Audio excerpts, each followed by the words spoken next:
दोस्तों, एक नशे में धुत लड़का जैसे ही कोठे पर जाकर कमरे का गेट खोलता है तो वह जो लड़की देखता है उसे देखते ही मानो एक पल में उसका नशा उतर जाता है और पसीने से पूरा भीग जाता है।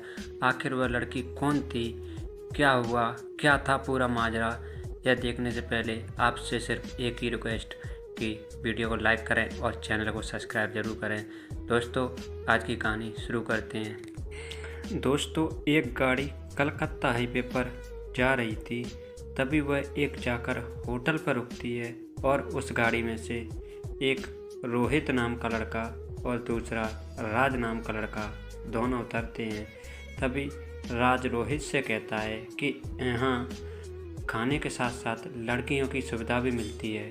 तभी दोनों एक एक लड़की को अपने पास कमरे में बुलाते हैं और उसके साथ रात गुजारते हैं। लेकिन वह दोनों नशे में थे तो उन्हें ये भी नहीं पता था कि उन्होंने जो रात गुजारी है वह उसके साथ कौन था या कौन थी। दोस्तों, फिर वह दोनों अपने कलकत्ता उन्हें पहुंच जाते हैं और जाकर सो जाते हैं।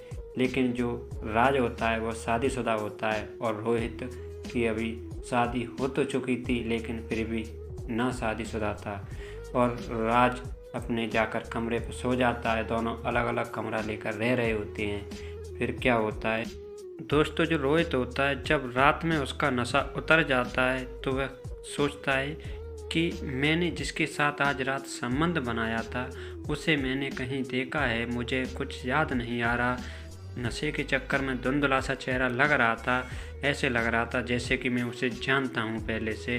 तभी वह अपने एक दोस्त को फ़ोन लगाता है और उससे पूछता है कि करिश्मा कहाँ है।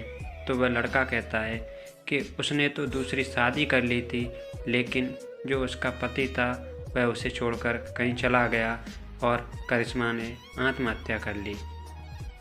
लेकिन रोहित को विश्वास नहीं होता है। उसे ऐसा लग रहा था कि जैसे उसने जिसके साथ रात गुजारी है वह उसकी कोई जान पहचान वाली थी। तभी वह सुबह होते ही उस होटल पर जाता है, जहां जाकर उस होटल कोटे की मालकिन से बात करता है और कहता है, मुझे 2 दिन पहले मैंने जिसके साथ रात गुजारी थी मैं उस लड़की से मिलना चाहता हूँ। लेकिन तभी वह कहती है वह तो आज नहीं आई क्योंकि उसकी तबीयत ख़राब है। तो लड़का कहता है आप कुछ भी करिए, आप एक्स्ट्रा चार्ज ले लीजिए, लेकिन मुझे उससे मिलना ज़रूरी है।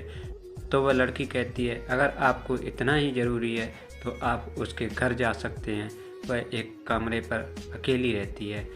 तभी वह लड़का कहता है ठीक है। तभी वह जो मालकिन होती है वह उस लड़के के साथ एक अपना लड़का भेज देती है और वह जैसे ही उस कमरे पर जाता है और जैसे ही गेट खोलता है तो जो लड़की होती है वह उसे देखते ही अपना चेहरा छिपा लेती है। तभी वह अपने हाथों से उसका चेहरा खोलता है तो वह उसकी पत्नी जो 13 साल पहले उसका तलाक हो चुका था वह होती है। और करिश्मा जैसे ही अपने रोहित को देखती है तो इतनी ज़ोर से रोने लगती है, इतनी ज़ोर से रोती है जैसे मानो उस पर कोई कैर सा टूट गया हो। और यह देख रोहित भी उसके साथ अपने आप को रोक नहीं पाता है और दोनों फूट फूट कर रोने लगती हैं। दोस्तों, अब हम चलते हैं 13 साल पहले कि आखिर ये इन दोनों की शादी कैसे हुई थी और ये दोनों अलग कैसे हुए थे।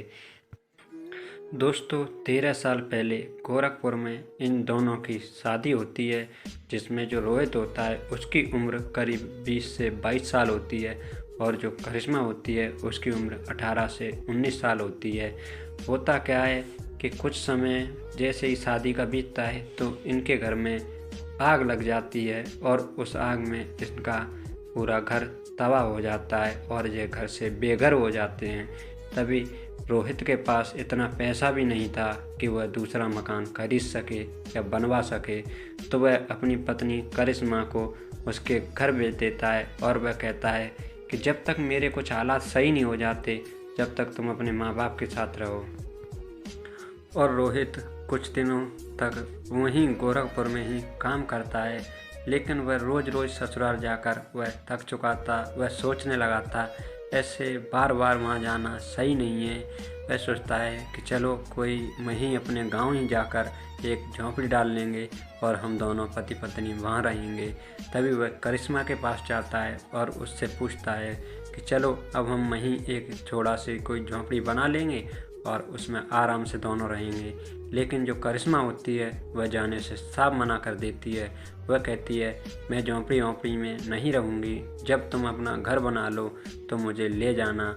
और फिर यह बात सुनकर दोस्तों रोहित वहाँ से चला जाता है दोस्तों। और वह रोहित मेहनत करने लगता है और उसे घर बनाने में काफ़ी टाइम लग जाता है, क्योंकि उसकी जो हालत थी वह ज़्यादा ख़राब थी, क्योंकि आग लगने से उसका सब कुछ तबाह हो चुका था। और वह बेघर जो था उसे वह घर बनाने में उसे काफ़ी समय लग चुका था।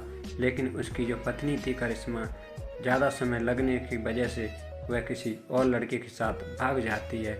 और फिर रोहित उससे ज़्यादा मेहनत करता है और काफ़ी पैसे वाला हो जाता है।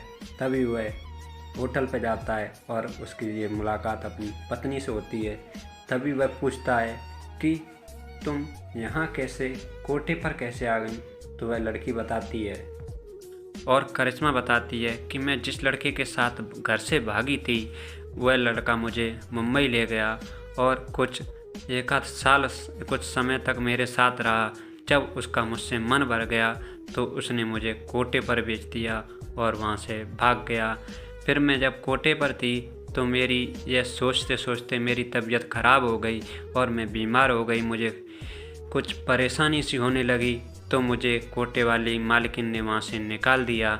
और फिर मैं इतनी बेघर हो गई थी कि मैंने यह कमरा किराए पर लिया। तभी एक अनजान लड़का मुझे मिला, उसके ज़रिए मैं दूसरे कोठे पर लगी, जिससे आज मेरा पेट भरता है। तभी रोहित कहता है कि मेरी पत्नी के साथ ऐसा हुआ, मैं तुम्हें रख तो नहीं सकता लेकिन मैं तुम्हारा इलाज करा सकता हूँ। तभी रोहित करिश्मा को अपने साथ अपने घर ले जाता है और उसका इलाज कराता है। लेकिन वह उसके साथ बातचीत और संबंध वगैरह नहीं बनाता था। काफ़ी कुछ समय गुजरता है, लेकिन एक दिन की बात है, रोहित जब नशे में धुत था तभी वह आकर अपनी पत्नी करिश्मा के साथ संबंध बना लेता है और वह प्रेग्नेंट हो जाती है। तभी कुछ समय बाद उसके पेट से एक बच्चे का जन्म होता है और जो रोहित होता है वह अपने बच्चे के साथ इतना लगाव कर लेता है कि वह उसे छोड़ नहीं सकता था। और फिर धीरे धीरे वह तीनों रहने लगते हैं और रोहित अपनी पत्नी से बहुत ज़्यादा प्यार करने लगता है और तीनों खुशी खुशी रहते हैं। दोस्तों, आपको यह कहानी कैसी लगी? अगर अच्छी लगी हो तो इस वीडियो को शेयर करें और चैनल को सब्सक्राइब जरूर करें।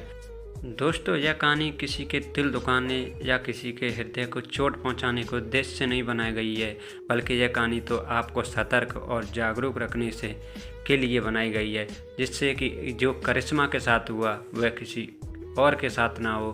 दोस्तों, अब हम आपसे विदा लेते हैं और अब फिर मिलते हैं ऐसी एक और सच्ची घटना के साथ। जब तक आप और अपने परिवार का ख्याल रखें, स्वस्थ रहें, तंदुरुस्त रहें।